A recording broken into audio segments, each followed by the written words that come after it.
Hello guys, welcome back to the P square salon. और ma'am के hair देखो excess में फ्रीजी डैमेज हो गए, बहुत लॉन्ग टाइम, वेरी लॉन्ग, मतलब एक दो महीने नहीं, सालों की बात कर रहा हूँ। मैम ने कुछ नहीं कराया, नेचुरल रहते हैं ये, बिल्कुल ही नेचुरल, बिल्कुल केयर भी नहीं करी है। फिर देख रहे हो एक्सेस में ड्राई। आप कहते हो ना कि मैंने कुछ नहीं कराया तब भी ड्राई। अरे यार, मैंने पहले ही बताया कि खड़ी हुई गाड़ी जल्दी ज़्यादा ख़राब होती है, चलती हुई गाड़ी फिर भी ठीक रहती है। तो आप बिल्कुल भी ध्यान नहीं दोगे तब ज़्यादा ख़राब होगी, क्योंकि यार ड्राई एंड डैमेज के लिए तो पॉल्यूशन रिस्पॉन्सिबल है ना। देख लो कैसे खड़े हो गए बाल, बिल्कुल सूख गए हैं, राइट। तो इनके हम करने वाले हैं कलर प्लस कलर, क्योंकि मैम मेहंदी लगाती थी और मेहंदी निकालना भी ज़रूरी है, राइट। तो अच्छे शैम्पू करें पहले, तो सबसे पहले इनका स्मूथनिंग भी करनी है हमें, जिससे कि इनका टेक्सचर थोड़ा स्ट्रेट होए, मैनेजेबल होए। बहुत ज़्यादा फ्रिजी हो गए हैं हेयर। अब नेचुरल डैमेज है तो हमें इतनी टेंशन नहीं है, क्योंकि नेचुरल डैमेज भले ही डैमेज हो जाए बट स्ट्रेंथ फिर भी रहती है हेयर के अंदर। अगर केमिकली और कलर डैमेज होगा तो स्ट्रेंथ भी चली जाती है ड्राइनेस के साथ साथ। इसमें फिर आपके पास सिर्फ ड्राइनेस है, राइट। ये शाइनर स्ट्रॉन्ग बॉन्ड डाल दिया हमने थोड़ा सा इसके अंदर, दोनों चीज़, ताकि सॉरी शाइनर डाला, स्ट्रॉन्ग बॉन्ड नहीं डाला अभी, वो तो न्यूट्रलाइजर में लगाएंगे, क्योंकि इसके अंदर स्ट्रॉन्ग बॉन्ड डाल देंगे स्ट्रॉन्ग बॉन्ड को स्ट्रॉन्ग करने के लिए, तो फिर ब्रेक कैसे होगा, राइट। तो सबसे पहले स्मूथनिंग क्रीम, जो कि रूट से लग के हट के थोड़ी सी होगी, क्योंकि रूट्स पे तो लगेगी नहीं ना यार। और स्मूथनिंग क्रीम से ही अब वो सिस्टम रहेगा पूरा का पूरा सॉफ्ट होने का। इस स्मूथनिंग क्रीम के अंदर अमीनो थायोग्लाइकोलेट ATG होता है, जिसकी वजह से हेयर के जो सल्फर डाइस बॉन्ड होता है, जिसको हम स्ट्रॉन्ग बॉन्ड कहते हैं, वो थोड़ा सॉफ्ट हो जाता है, उसके एंड बॉन्ड लूज हो जाते हैं, राइट। तो स्मूथनिंग क्रीम आपके बॉन्ड को तोड़ती नहीं है, उनको लूज करती है। तोड़ कैसे देगी, तोड़ देगी तो अलग हो जाएगा ना हेयर। तो उनके बॉन्ड को सॉफ्ट करती है, जिसके बाद आप उसको प्रेसिंग वैसिंग करके न्यूट्रलाइजर से हाइड्रोजन पेरोक्साइड को फिक्स भी कर लेते हो, राइट। इतना समझ आ रहा है सिंपल सा लैंग्वेज में। और आप ट्रस्ट में, इतने ज़्यादा फ्रिजी, इतने ज़्यादा डैमेज हेयर थे, देखना उसका रिजल्ट कैसा आएगा, बहुत फाइन।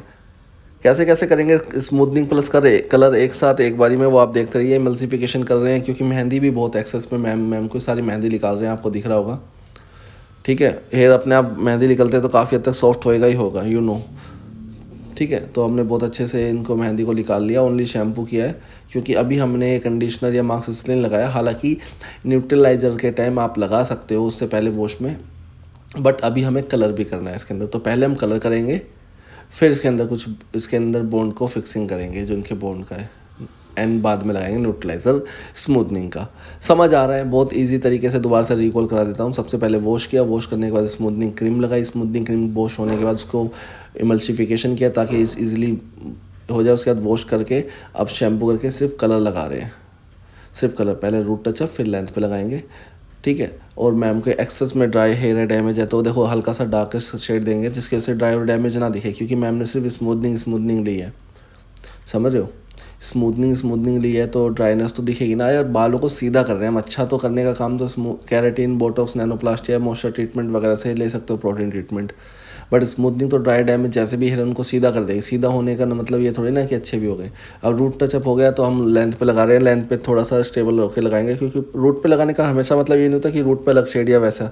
रूट पे लगाने का मतलब ये भी है कि एकदम से पूरा ग्लोबल लेते हैं, रूट पे ढंग से लग नहीं पाता। तो हमेशा रूट टचअप ग्लोबल भी करना है तो स्पेशल करो, क्योंकि ग्लोबल के टाइम पे, अब इस टाइम ना आप मोटे मोटे सेक्शन लेते हो, ये देख रहे हो, इस टाइम हम मोटे मोटे सेक्शन लेते हैं ग्लोबल के टाइम, क्योंकि हैंड्स के अंदर हेयर्स नहीं आते ज़्यादा पतले सेक्शन में रूट टचअप जितने, और ऐसे में फिर आपकी रूट रह जाती है।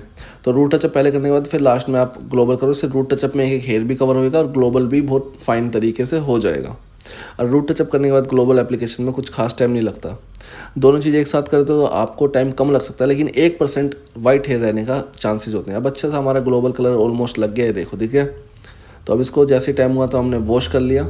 वॉश करने के बाद सिंपल तरीके से हम इसको यहाँ पे, अब आप मास्क वगैरह लगा सकते हो, बहुत अच्छे से मास्क वगैरह लगाइए, बहुत क्लीन करिए। पहले तो कलर को पूरा निकालिए, फिर कंडीशनर मास्क भी लगाइए शैम्पू करने के बाद, क्योंकि आपको न्यूट्रलाइज़र के अंदर वैसे भी मॉइस्चराइजेशन चाहिए। न्यूट्रल है वो न्यूट्रल करेगा हेयर को दोबारा से, क्योंकि अमीनो थायोग्लाइकोलेट ने इसका pH लेवल बहुत हाइक कर दिया।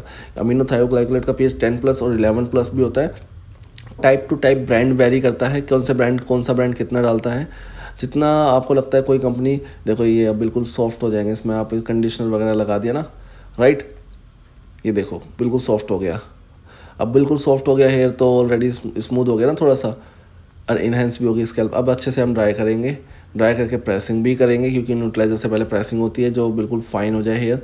और आपको सारे बालों के अंदर जो पहले वाइट हेयर या फिर मेहंदी वाले बाल या वगैरह वगैरह दिख रहे होंगे तो साइड से देखो कितने इवनली आ गए। अगर इसी हेयर को अगर हम ब्राउन करते हैं तो ये ड्राई दिखते हैं, क्योंकि अभी तक हमने क्वालिटीज़ पे काम नहीं किया, अभी तक हम उसके टेक्सचर को स्मूथ कर रहे हैं, स्ट्रेट कर रहे हैं, राइट। और कलर तो किया ही है, तो ड्राई या डार्क कलर की वजह से ड्राइनेस नहीं दिखती है, ये ऐसा होता है, राइट। ये देखिए प्रेसिंग कर रहे हैं बहुत फाइन तरीके से। मैम को बहुत डिले हो रहा था तो मैम कह रही एकदम से फ़ोन आ गया अर्जेंट, तो दो बच्चे करवा दिया हमने, दो स्टाइलिश कर रहे हैं इनको फ्री जल्दी से जल्दी। क्लाइंट हो जाता है कभी कभी लेट, उनको अर्जेंट वर्क आ गया। चलो छोड़ो इस बात को, तो हमने अच्छे से प्रेसिंग कर लिया। अब क्या लगाएगा, न्यूट्रलाइज़र लगाएंगे अच्छे से, कटिंग शीट लगा के। न्यूट्रलाइज़र अगर आप लगा रहे हैं स्मूथनिंग का सेकंड स्टेप भी, तो आप स्कैल्प पे इसको टच कर सकते हो, कोई इशूज़ नहीं है, राइट। क्योंकि एमल्सिफिकेशन के टाइम तो वो हो ही जाता है रूट टच, तो उस चीज़ को आप देख सकते हो। वॉश भी तो आप करते ही हो, राइट। कितना फाइन तरीके से होते जा रहा है। बस न्यूट्रलाइजर लगा के छोड़ देंगे अब 10-15 मिनट या ठंडा होने तक। जैसे ठंडा हुआ चलो वॉश कर देते हैं।